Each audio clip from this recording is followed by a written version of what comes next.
Seigneur, nous te prions de bénir ce moment. Au nom tout-puissant de Jésus-Christ, nous disons Amen. Nous allons devoir parler aujourd'hui l'amour du prochain.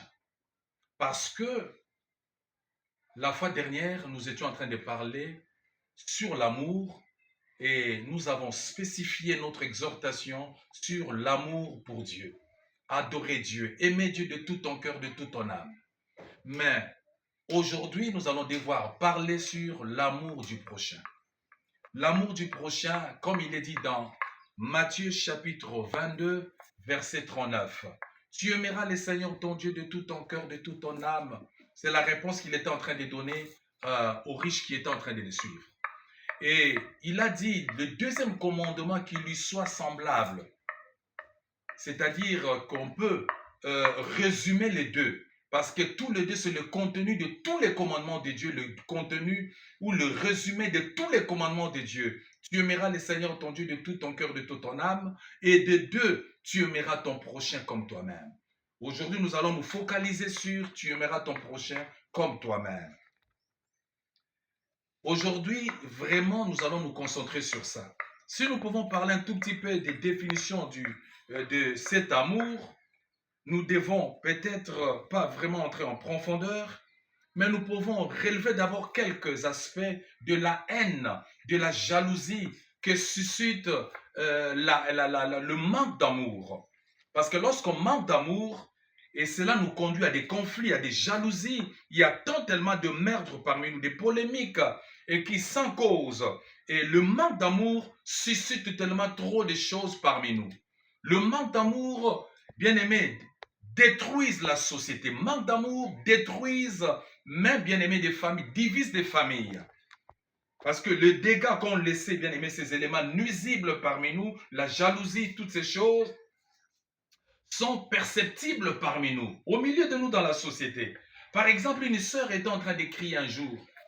Il dit, mon frère, j'ai vu mon mari avec ma soeur biologique. Je les ai moi-même sur mon lit, en plein acte. Oh Seigneur, Seigneur, protège-moi.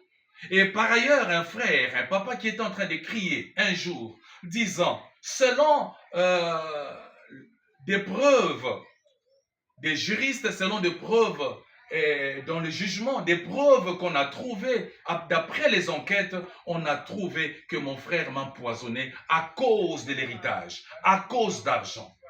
Tout ça, la racine, c'est manque d'amour. Si on peut voir dans le Nouveau Testament, les deux groupes de mots pour désigner l'amour, les deux groupes de mots pour utiliser l'amour, bien aimé, c'est philia et agapé. Eros, souvent, qui est caractérisé par l'aspect ou l'aspect passionnel, n'est pas vraiment employé par la Bible le plus souvent.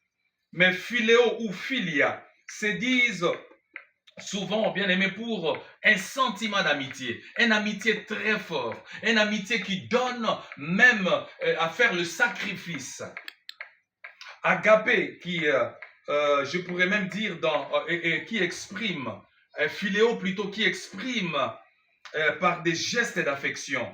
Luc chapitre 7 et verset 38.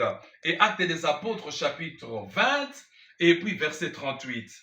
Donc agapé ou agapao sont peu utilisés pour dans le grec profane parce que la Bible était écrite en grec.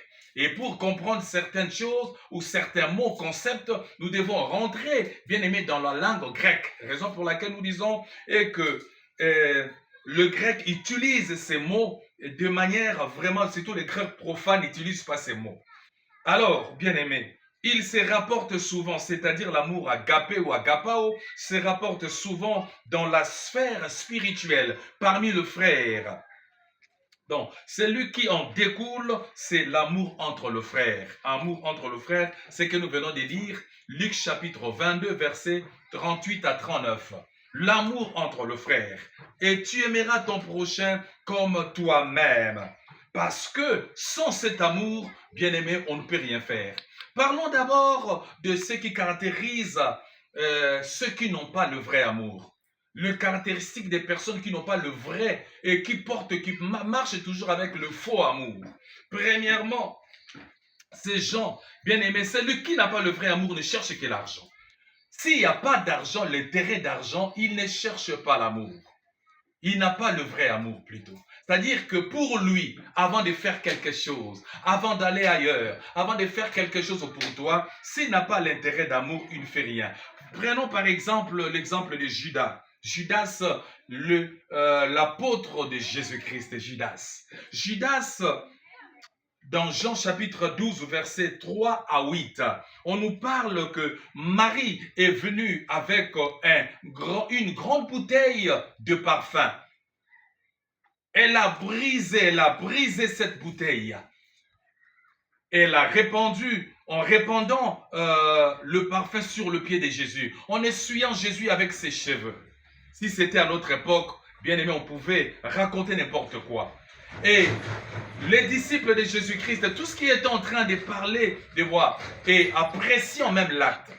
Mais Judas Iscariote était en train de dire, mais on aurait pu vendre cette bouteille de parfum ailleurs.